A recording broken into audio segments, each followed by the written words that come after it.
بسم اللہ الرحمن الرحیم.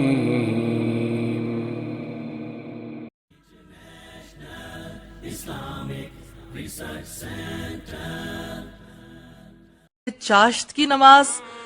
سوال یہ پیدا ہوتا ہے چاشت کی نماز سے کون سی نماز مراد ہے؟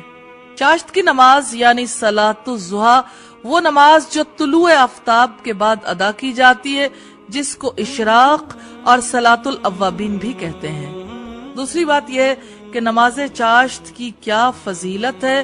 حضرت ابو ہریرہ سے روایت ہے، انہوں نے کہا کہ میرے خلیل نے مجھے ہر مہینے 3 روزے رکھنے، چاشت کی نماز کی 2 رکعتیں اور سونے سے پہلے وطر پڑھنے کی وصیت کی. بخاری کی 1981 نمبر روایت میں ہے. اور دوسری بات ہے حضرت ابو ذر رضی اللہ تعالی عنہ نبی صلی اللہ علیہ وسلم سے روایت کرتے ہیں، آپ نے فرمایا جب آدمی پر صبح ہوتی ہے تو اس کے ہر جوڑ پر ایک صدقہ واجب ہوتا ہے، پھر 1 مرتبہ سبحان اللہ کہنا صدقہ ہے، 1 مرتبہ الحمدللہ کہنا صدقہ ہے، 1 مرتبہ لا الہ الا اللہ پڑھنا صدقہ ہے، اور 1 مرتبہ اللہ اکبر کہنا صدقہ ہے. اور اچھی بات کا حکم کرنا صدقہ ہے اور بری بات سے روکنا صدقہ ہے. اور چاشت کی 2 رکعت نماز پڑھ لینا ان تمام امور سے کفایت کر جاتا ہے.